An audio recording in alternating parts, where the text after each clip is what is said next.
ಬಂಧುಗಳೇ ನಮಸ್ಕಾರ, ಹೇಗಿದ್ದೀರಿ? ನಾನು ನಿಮ್ಮ MP ಮುದಾಳಿ. ಬಂಧುಗಳೇ, ಜಿಲ್ಲಾ ಉಸ್ತುವಾರಿ ಸಚಿವರಾದ ಈಶ್ವರ್ ಖಂಡ್ರೆ ಅವರು ಬೀದರ್ ನಗರದ ಬಾರ್ ಕೌನ್ಸಿಲ್ಗೆ ಭೇಟಿ ಕೊಟ್ಟು ಕಾಂಗ್ರೆಸ್ ಪಕ್ಷದ ಅಭ್ಯರ್ಥಿ ಪರವಾಗಿ ಮತಯಾಚನೆ ಮಾಡಲು ಮನವಿ ಮಾಡಿಕೊಂಡರು. ಇದೇ ಸಂದರ್ಭದಲ್ಲಿ ರಹೀಂ ಖಾನ್ ಮತ್ತು MLCಗಳಾಗಿರ್ತಕ್ಕಂಥ ಅರವಿಂದ್ ಕುಮಾರ್ ಅರಳಿ, ನಗರಾಭಿವೃದ್ಧಿ ಪ್ರಾಧಿಕಾರದ ಅಧ್ಯಕ್ಷರಾದ ಬಸವರಾಜ್ ಜಾಬಶೆಟ್ಟಿ ಸೇರಿದಂತೆ ಅನೇಕ ಜನ ಘಟಾನುಘಟಿ ಕಾಂಗ್ರೆಸ್ನ ನಾಯಕರು ಬಾರ್ ಕೌನ್ಸಿಲ್ನಲ್ಲಿ ಭಾಗವಹಿಸಿದರು.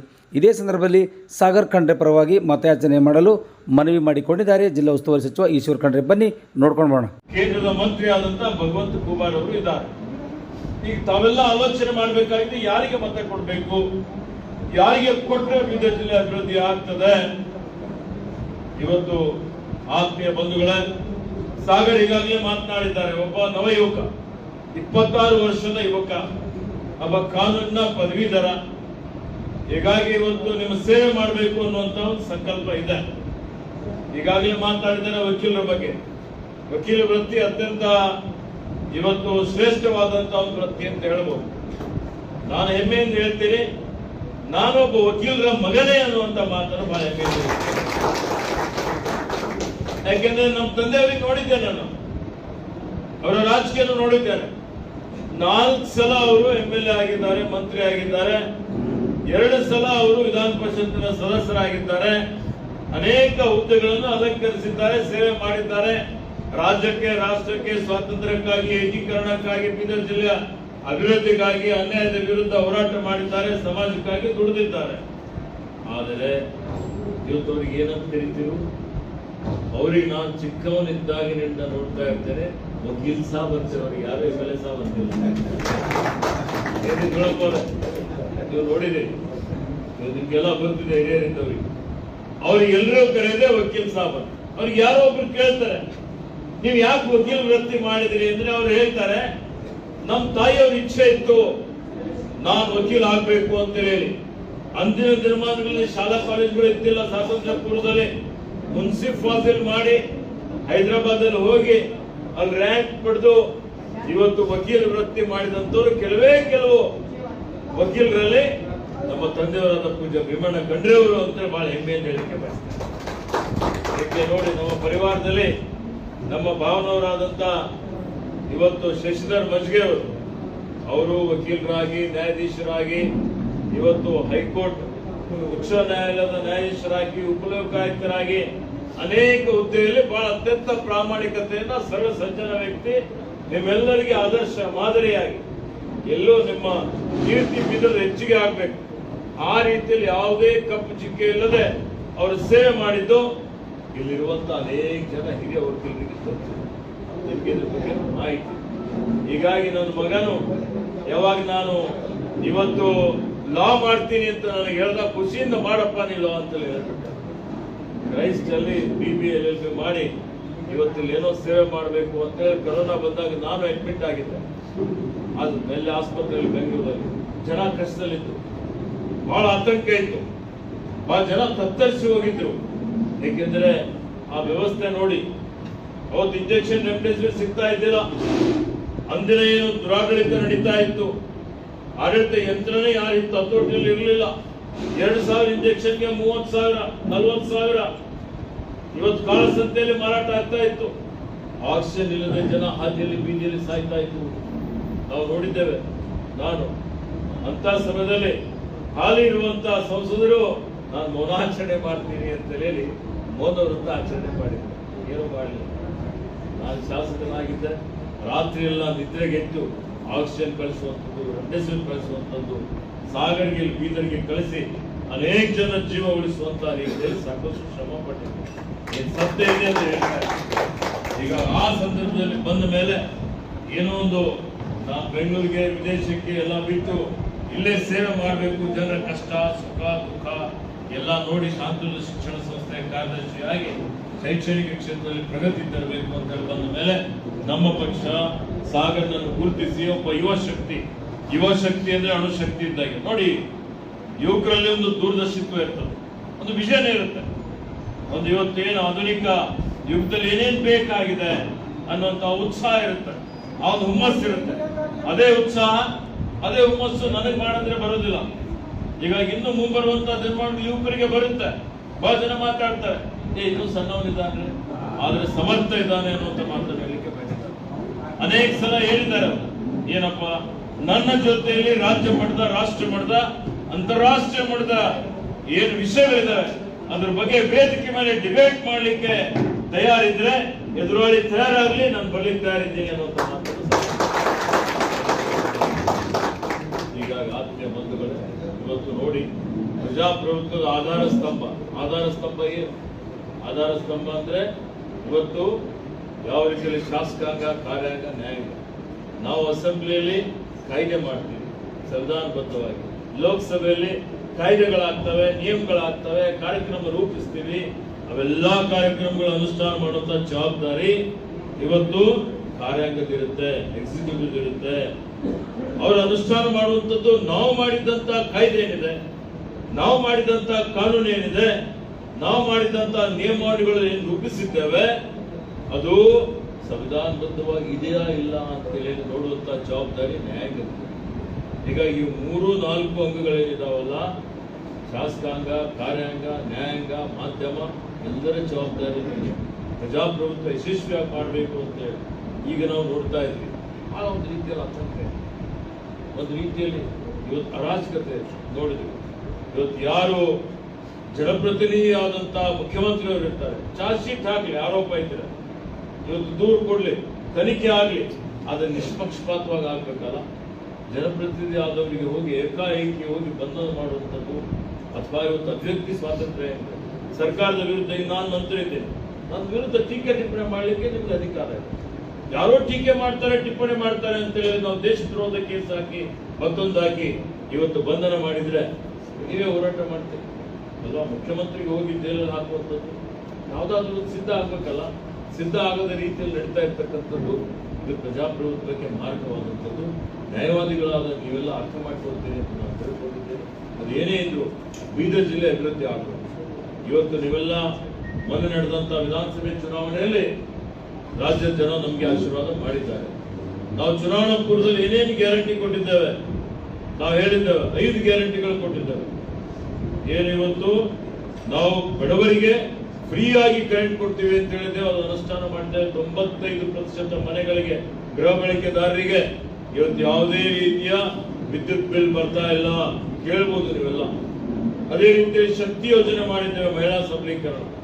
ಬರೀ ನಾವು ಭಾಷೆ ಮಾಡೋರಲ್ಲ, ಮಹಿಳೆಯರಿಗೆ ಶಕ್ತಿ ಕೊಡಬೇಕು ಅಂತ ಹೇಳಿ ಇವತ್ತು ಕರ್ನಾಟಕ ರಾಜ್ಯದಾದ್ಯಂತ ಕರ್ನಾಟಕ ರಸ್ತೆ ಸಾರಿಗೆ ಸಂಸ್ಥೆಯ ಬಸ್ಗಳಲ್ಲಿ ಫ್ರೀ ಆಗಿ ಪ್ರಯಾಣ ಮಾಡುವಂತಹ ಸೌಲಭ್ಯ ಕೊಟ್ಟಿದ್ದೇವೆ. ಕೋಟ್ಯಾಂತರ ಮಹಿಳೆಯರು ಇಲ್ಲಿವರೆಗೆ ಪ್ರಯಾಣ ಮಾಡಿದ್ದಾರೆ. ನಾನು ಮೊನ್ನೆ ಇವತ್ತು ಇದಕ್ಕೆ ಹೋಗಿದ್ದೆ, ಧರ್ಮಸ್ಥಳಕ್ಕೆ ಹೋಗಿದ್ದೆ, ಮಂಜುನಾಥೇಶ್ವರನ ದರ್ಶನಕ್ಕೆ. ನಮ್ಮ ಮಳಚಾಪುರದ ಮಹಿಳೆಯರು ಬಂದಿದ್ರು, ನನಗೆ ಗೊತ್ತಿಲ್ಲ, ನಾನು ನಿಮ್ಮ ಕ್ಷೇತ್ರದ ಇದ್ದವ್ರೆ ಅಂತ ಹೇಳಿ ಬಂದ್ರು. 20 ಇಷ್ಟು ದೂರ ಹೆಂಗ್ ಬಂದ್ರಿ ಅಂತ ಕೇಳಿದ್ರು.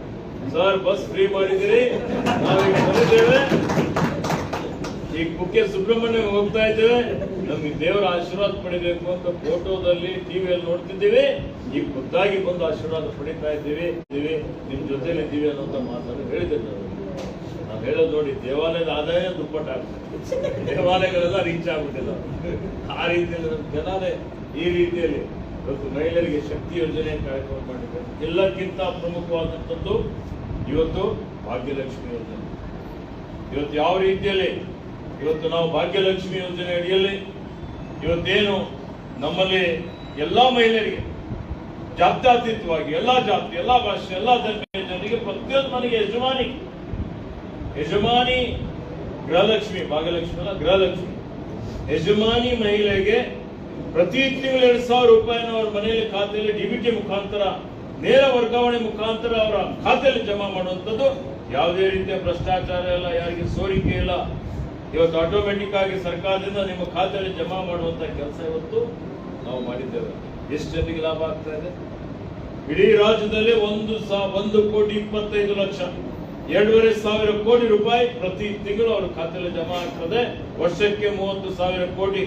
ಬೀದರ್ ಜಿಲ್ಲೆಯಲ್ಲಿ 3,25,000 ಕುಟುಂಬಗಳು, 65 ಕೋಟಿ ಪ್ರತಿ ತಿಂಗಳು, ಒಂದು ವರ್ಷಕ್ಕೆ 700 ಕೋಟಿ. ಇಷ್ಟೊಂದು ದೊಡ್ಡ ಮಟ್ಟದ ಕಾರ್ಯಕ್ರಮ, ಕಲ್ಯಾಣ ಕಾರ್ಯಕ್ರಮ ಯಾವ್ದಾದ್ರು ಬೇರೆ ರಾಜ್ಯದಲ್ಲಿ ಇದೆಯಾ? ಅಥವಾ ಹಿಂದಿದ್ದಂತ ಸರ್ಕಾರ ಮಾಡಿಲ್ಲ. ನೋಡಿ, ಅನ್ನಭಾಗ್ಯ ಕಾರ್ಯಕ್ರಮದಲ್ಲಿ 5 ಕಿಲೋ ಅಕ್ಕಿ ಹೆಚ್ಚಿ ಕೊಡ್ತೀವಿ ಅಂತ ಹೇಳಿದ್ದಾವೆ. ಪಡಿತರ ಚೀಟಿ ಉದ್ದಂತವರಿಗೆ ಪ್ರತಿ ವ್ಯಕ್ತಿಗೆ 5 ಕಿಲೋ ಅಕ್ಕಿ ಕೇಂದ್ರದ ಗೋಡೌನ್ ನಲ್ಲಿದ್ರು ಕೊಡಂಗಿಲ್ಲ ಅಂತ ಹೇಳಿದ್ರೆ ಅದಕ್ಕೆ ನಾವು ಹಣ ಕೊಡ್ತೀವಿ ಅಂತ ಹೇಳಿ 1 ಕಿಲೋಗೆ 34 ರೂಪಾಯಿ ಅಂತ ಹಿಡಿದು ನಾವು 5 ಕಿಲೋಗೆ 170 ರೂಪಾಯಿ ಬೀದರ್ ಜಿಲ್ಲೆಯ 12.5 ಲಕ್ಷ ಜನರಿಗೆ ಕಳಿಸಿಕೊಂಡು ಯಾರ್ಯಾರ ಹತ್ರ ಪಡಿತರ ಚೀಟಿ ಮನೆಗೆ 5 ಜನ ಇದ್ರೆ ಇವತ್ತು 850 ರೂಪಾಯಿ ಈ ರೀತಿಯಲ್ಲಿ 12.5 ಲಕ್ಷ ಜನರಿಗೆ ಪ್ರತಿ ತಿಂಗಳು 170 ರೂಪಾಯಿ ಅವ್ರ ಖಾತೆಯಲ್ಲಿ ಜಮಾ ಮಾಡುವಂತ ಕೆಲಸ ನಾವು ಮಾಡಿದ್ದೇವೆ. ಅದೇ ರೀತಿಯಲ್ಲಿ ಯುವ ನಿಧಿ ಕಾರ್ಯಕ್ರಮ, ಯಾಕೆಂದ್ರೆ ವಿರೋಧ ಪಕ್ಷದವರು ಹೇಳಿದ್ರು 2 ಕೋಟಿ ಉದ್ಯೋಗ ಸೃಷ್ಟಿ ಮಾಡ್ತೀವಿ ಅಂತ ಮಾಡಿಲ್ಲ. ಹೀಗಾಗಿ ನಾವು ಯಾರು ಪದವಿ ಮಾಡಿದ್ದಾರೆ 6 ತಿಂಗಳವರೆಗೆ ಅವರಿಗೆ ಉದ್ಯೋಗ ಸಿಕ್ಕಿಲ್ಲ ಅಂದ್ರೆ ಅಂತವ್ರು ಅರ್ಜಿ ಹಾಕಿ ಬಿಡ್ತಾರೆ. ಆ ಅರ್ಜಿ ಹಾಕಿದ್ರೆ ಅವ್ರಿಗೆ 2 ವರ್ಷ ತನಕ ನಿರುದ್ಯೋಗ ಭತ್ಯೆ ಕೊಡಬೇಕು ಅಂತ ಹೇಳಿ 3,000 ರೂಪಾಯಿ ಪದವಿ ಮಾಡಿದವರಿಗೆ 1,500 ರೂಪಾಯಿ, ಡಿಪ್ಲೊಮಾ ಮಾಡಿದವರಿಗೆ ಅವ್ರ ಖಾತೆಯಲ್ಲಿ ಜಮಾ ಮಾಡುವಂತ ಕೆಲಸ, ಯುವಕರಿಗೆ ಸಹಾಯ ಮಾಡುವಂಥದ್ದು, ಸಬಲೀಕರಣ ಮಾಡುವಂತ ಕೆಲಸ ನಮ್ಮ ಸರ್ಕಾರ ಮಾಡಿದೆ. ನುಡಿದಂತೆ ನಡೆದಿದ್ದೇವೆ, ಕೊಟ್ಟ ಭರವಸೆಯನ್ನು ಈಡೇರಿಸಿದ್ದೇವೆ. ಬೀದರ್ ಜಿಲ್ಲೆಯಲ್ಲಿ ವಿಶೇಷವಾಗಿ ನಿಮ್ಮೆಲ್ಲರ ಆಶೀರ್ವಾದದಿಂದ, ನಮ್ಮ ತಂದೆಯವರ ಆಶೀರ್ವಾದದಿಂದ ನಾನು ಮತ್ತೆ ಗೆದ್ದಿದ್ದೇನೆ, ಮಂತ್ರಿ ಆಗಿದ್ದೇನೆ, ಉಸ್ತುವಾರಿ ಮಂತ್ರಿಯೂ ಆಗಿದ್ದೇನೆ. ಅರಣ್ಯ ಮತ್ತು ಪರಿಸರ ಖಾತೆ ನನಗಿದೆ. 2 ಮಂತ್ರಿ ಆಗಿದ್ದೇವೆ, 2 ಗೆದ್ದಿದ್ದೇವೆ. ರಹೀಂ ಖಾನ್ ಮಂತ್ರಿ ಆಗಿದ್ದಾರೆ. ನಮ್ಮ ಜವಾಬ್ದಾರಿ ಇದೆ, ನಿಮ್ಮ ಭಾಗದ ಈ ಭಾಗದ ಅಭಿವೃದ್ಧಿ ಮಾಡಬೇಕು. ಬಹಳ ಕನಸು ಇಟ್ಕೊಂಡಿದ್ದೇವೆ, ಬಹಳ ಯೋಜನೆಗಳು ಹಾಕಿಕೊಂಡಿದ್ದೇವೆ. ನೀವು ನಮ್ಗೆ ಶಕ್ತಿ ಕೊಟ್ಟಿದ್ದೀರಿ ಶಕ್ತಿ. ಈಗ ನಮ್ಮ ಪಕ್ಷದ ಸಂಸದನಿಗೆ ನೀವು ಗೆಲ್ಸ್ಕೊಟ್ರೆ ನಮ್ಗೆ ಹೆಚ್ಚಿನ ಶಕ್ತಿ ಬಂದಂಗೆ ಆಗುತ್ತೆ. ಮುಖ್ಯಮಂತ್ರಿ ಅವರಿಗೆ ಹಿಡಿದು ಸಚಿವ ಸಂಪುಟದಲ್ಲಿ ಇವತ್ತು ನಾನು ಮೊನ್ನೆ ಹೇಳಿದೆ, ಕ್ಯಾಬಿನೆಟ್ ಅಲ್ಲಿ ಜಗಳ ಆಯ್ತು, ಬಿಜಾಪುರ ಮಾಡಿ ಬೀದರ್ ತಂದಿರಲಿಲ್ಲ. ನಾನು ಬೀದರ್ ಜಿಲ್ಲಾ ಸಂಕೀರ್ಣ ಈಗಲೇ ಆಗ್ಬೇಕು ಅಂದ್ರೆ ಮುಖ್ಯಮಂತ್ರಿ ಒಪ್ಪಿಗೆ ಕೊಟ್ಟು 100 ಕೋಟಿ ರೂಪಾಯಿ ಬೀದರ್ ಜಿಲ್ಲಾ ಸಂಕೀರ್ಣಕ್ಕೆ ಮಂಜೂರಾತಿ ಮಾಡ್ತೀವಿ ಅಂತ ಹೇಳಿ ಕ್ಯಾಬಿನೆಟ್ ಅಲ್ಲಿ ಆಯವ್ಯಯದಲ್ಲಿ ಘೋಷಣೆ ಮಾಡಿದ್ವಿ. ಈಗಲೂ ಪ್ರಾರಂಭ ಮಾಡಿದ್ವಿ. 1,000 ಕೋಟಿ ನೀರಾವರಿ ಯೋಜನೆ ಹಿಂದೆ ತಂದಿದ್ದೇವೆ, ಈಗಲೂ ಮಾಡ್ತೇವೆ. JJM ಅಲ್ಲಿ 106 ಕೋಟಿ ರೂಪಾಯಿ ನೇರ ಶುದ್ಧ ಕುಡಿಯುವ ನೀರು ಕೊಡುವಂತ ಯೋಜನೆ ಜಾರಿಗೆ ತಂದಿದ್ದೇವೆ ನಾವು ಬಂದ ಮೇಲೆ. ಇವತ್ತು ಕಲ್ಯಾಣ ಕರ್ನಾಟಕ ಅಭಿವೃದ್ಧಿ ಮಂಡಳಿಗೆ ಹೋದ ವರ್ಷ 3,000 ಕೋಟಿಯಲ್ಲಿ ನಮ್ಮ ಜಿಲ್ಲೆಗೆ 400 ಕೋಟಿ ಬಂದಿದೆ. ಶಿಕ್ಷಣಕ್ಕೆ 100 ಕೋಟಿ ಇಟ್ಟಿದ್ದೇವೆ. ಅದೇ ರೀತಿಯಲ್ಲಿ ಇವತ್ತು ಈ ವರ್ಷ 5,000 ಕೋಟಿ ಇಕ್ತೀವಿ ಅಂತ ಇಕ್ತೀವಿ ಅಂತ ಘೋಷಣೆ ಮಾಡಿದ್ದೇವೆ. 5,000 ಕೋಟಿ ಈ ವರ್ಷ ಆಯವ್ಯಯದಲ್ಲಿ ನಮ್ಮ ಕಲ್ಯಾಣ ಕರ್ನಾಟಕ ಅಭಿವೃದ್ಧಿ ಮಂಡಳಿಗೆ ಮಂಜೂರಿ ಮಾಡಿದ್ದೇವೆ. 10 ಹಲವಾರು ಕಾರ್ಯಕ್ರಮಗಳು ಕರೇಜ್ ಮಾಡುವಂಥದ್ದು, ಇದು ರಾಷ್ಟ್ರೀಯ ಅಂತಾರಾಷ್ಟ್ರೀಯ ಮಟ್ಟದ ಪ್ರವಾಸಿ ಕೇಂದ್ರ ಮಾಡಬೇಕು ಅನ್ನುವಂಥದ್ದು. ಅನುಭವ ಮಂಟಪಕ್ಕೆ 50 ಕೋಟಿ ಬಿಡುಗಡೆ ಮಾಡಿದ್ದೇವೆ. ಬಾಕಿ ಇನ್ನು 300-400 ಕೋಟಿ ಬೇಕಾಗ್ತದೆ. ಅದು ಮಾಡ್ತೀವಿ, ಪೂರ್ತಿ ಮಾಡ್ತೀವಿ, ನಾವೇ ಉದ್ಘಾಟನೆ ಮಾಡ್ತೀವಿ ಅನ್ನೋಂಥ ಮಾತನ್ನು ಹೇಳಿದ್ದೇವೆ. ಮೊದಲನೇ ಸಂಸತ್ತು. ಅದೇ ರೀತಿಯಲ್ಲಿ ಇನ್ನೂ ಅನೇಕ ಕಾರ್ಯಕ್ರಮಗಳು ಬೀದರ್ ಜಿಲ್ಲೆಯಲ್ಲಿ. ಇವತ್ತು ಬಸವ ಕಲ್ಯಾಣದಲ್ಲಿ ಒಂದು ದೊಡ್ಡ ಮಟ್ಟದ ಕೋರ್ಟ್ ಕಾಂಪ್ಲೆಕ್ಸ್ ನಿರ್ಮಾಣ ಮಾಡಲಿಕ್ಕೆ ಕ್ಯಾಬಿನೆಟ್ ಅಲ್ಲಿ ನಾನು ಬಂದು ಹಿಂದೆ ಮುಂದೆ ನೋಡ್ತಾ ಇದ್ದಾಗ ಮಾಡಲೇಬೇಕು ಅಂತ ಹೇಳಿದೆ. ಔರಾದ್ನಲ್ಲಿ ಕೋರ್ಟ್ ಕಾಂಪ್ಲೆಕ್ಸ್ ಮಾಡಲಿಕ್ಕೆ ಟೆಂಡರ್ ಮಾಡಿ ಅಂತ ಹೇಳಿ ನಾನು ಬಂದ ಮೇಲೆ ಮಾಡಿದೆ. 6 ವರ್ಷದಿಂದ ನೆನಗುದಿಗೆ ಬಿದ್ದಿತ್ತು, ಬರೀ ಬಾಲ್ಕೆ ಒಂದೇ ಆಗಿತ್ತು. ಅದು ನಾನು ಪ್ರಯತ್ನ ಮಾಡಿ ಬಾಲ್ಕೆಯಲ್ಲಿ ಮಾಡಿಸಿದ್ದೆ. ಯಾವ ರೀತಿ ಕೋರ್ಟ್ ಕಾಂಪ್ಲೆಕ್ಸ್ ಮಾಡಿಸಿದ್ದೇನೆ ಬಾಲ್ಕೆಯಲ್ಲಿ ನೀವು ನೋಡಿದಿರಿ ಅನ್ಸುತ್ತೆ. ನೋಡಿದಿರಿ ಏನ್ ಪಾಟೀಲ್ ಬಾಲ್ಕಿ ಕೋರ್ಟ್ ನೋಡಿದ್ರೆ ಮತ್ತೆ ಹೇಳದೇ ಇಲ್ಲ. ಈಗ ಯಾವ ರೀತಿಯಲ್ಲಿ ಬಾಲ್ಕಿ ಕೋರ್ಟ್ ಕಾಂಪ್ಲೆಕ್ಸ್ ಮಾಡಿದ್ದೀವಿ ನೀವು ನೋಡಿದ್ದೀರಿ. ಅದೇ ರೀತಿಯಲ್ಲಿ ಬಲ್ಲಾಂ ತಾಲೂಕದಲ್ಲಿ ಮಾಡ್ತೀವಿ. ನಿಮ್ದೇನು ಬಹಳ ದಿವಸದಿಂದ ಪೆಂಡಿಂಗ್ ಇದೆ, ಇವತ್ತು ಅದೇನು ಬಹಳ ದೊಡ್ಡದಿಲ್ಲ. ಆದಷ್ಟು ಶೀಘ್ರದಲ್ಲಿ ನಿಮ್ಮ ಲಿಫ್ಟ್ ಇರ್ಬೋದು, ಕಲರಿಂಗ್ ಇರ್ಬೋದು, ಇದಕ್ಕಿನ್ನೂ ಮೂಲಸೌಕರ್ಯ ಕೊಡ್ಲಿಕ್ಕೆ ಏನೇನು ಆಗ್ಬೇಕಾಗಿದೆ ಅವೆಲ್ಲವನ್ನು ಆದ್ಯತೆ ಮೇರೆಗೆ ಮಾಡ್ತೀವಿ. ಇವತ್ತು ಅದಕ್ಕೆ ಜಸ್ಟಿಸ್ ಡಿಲೇಡ್ ಜಸ್ಟಿಸ್ ಡಿನೈಡ್ ಅಂತ ಹೇಳ್ತಾರೆ. ಆ ರೀತಿಯಲ್ಲಿ ಮೇಲೆ ದೊಡ್ಡ ಜವಾಬ್ದಾರಿ ಇದೆ. ಕಕ್ಷಿದಾರರಿಗೆ ನ್ಯಾಯ ಕೊಡಬೇಕಾಗ್ತದೆ. ಬೇಗ ಯಾವುದೇ ಒಂದು ವ್ಯಾಜ್ಯಗಳಿಂದ ಇತ್ಯರ್ಥ ಮಾಡಬೇಕಾಗ್ತದೆ. ಆ ರೀತಿಯಲ್ಲಿ ಲೋಕ ಅದಾಲತ್ಗಳಿರ್ಬೋದು, ಇನ್ನಿತರ ಇರ್ಬೋದು. ಹೀಗಾಗಿ ನೀವೆಲ್ಲ ತಿಳಿದವರಿದ್ದೀರಿ, ಬುದ್ಧಿವಂತರಿದ್ದೀರಿ, ವಿದ್ಯಾವಂತರಿದ್ದೀರಿ. ನಿಮಗೆ ಅಭಿಪ್ರಾಯ ರೂಪಿಸುವಂತಹ ಒಂದು ಶಕ್ತಿ ಆ ದೇವರು ಕೊಟ್ಟಿದ್ದಾನೆ.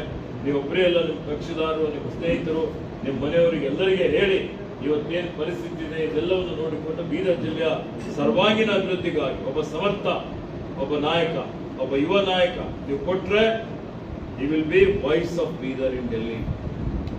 Mr. Sagar Kandre, he will be a voice of Bidar people in Delhi ಅನ್ನುವಂತಹ ಒಂದು ಆಶ್ವಾಸನೆ ನಾನು ಈಗ ಕೊಡಲಿಕ್ಕೆ ಇಷ್ಟಪಡ್ತೀನಿ.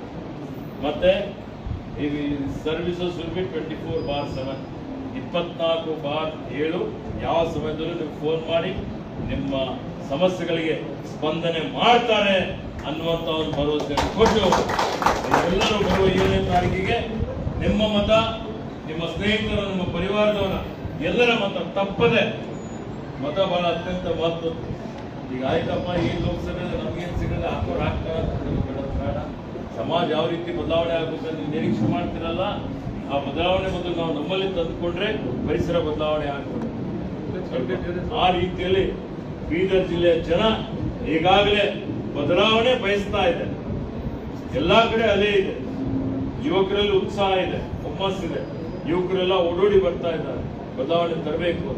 ಅದ್ರಲ್ಲಿ ನೀವು ಕೈ ಜೋಡಿಸಿ ಇವತ್ತು ಈ ಪರಿವರ್ತನೆಗೆ ಬೆಂಬಲಿಸಿ ಸಾಗರ್ ಖಂಡ್ರಿಗೆ ಹೆಚ್ಚಿನ ಒಂದು ಪ್ರಚಂಡ ಬಹುಮತದಿಂದ ಗೆಲ್ಲಿಸಿಕೊಟ್ರೆ ಇನ್ನು ಹೆಚ್ಚಿನ ಉತ್ಸಾಹದಿಂದ ನಾನು, ರಹೀಂ ಖಾನ್, ಜಾಬ್ ಶೆಟ್ಟಿ, ನಾವರಳಿ ಎಲ್ಲರೂ ಕೂಡಿ ನಿಮ್ಮ ಸೇವೆ ಮಾಡ್ತೀವಿ ಅನ್ನುವಂಥ ಒಂದು ಭರವಸೆಯನ್ನು ಕೊಟ್ಟು ನಿಮ್ಮೆಲ್ಲರಿಗೆ ಶುಭವನ್ನು ಹಾರೈಸಿ, ನಮಗೆ ಇಲ್ಲಿಗೆ ಆಗಮಿಸಿದಂತಹ ಸಂದರ್ಭದಲ್ಲಿ ನಮ್ಮ ನಿರೀಕ್ಷೆಗೂ ಮೀರಿ ಅತ್ಯಂತ ಪ್ರೀತಿ, ವಿಶ್ವಾಸ, ಅಭಿಮಾನದಿಂದ ಆದರ ಸನ್ಮಾನ ಸತ್ಕಾರ ಮಾಡಿದ್ದೀರಿ.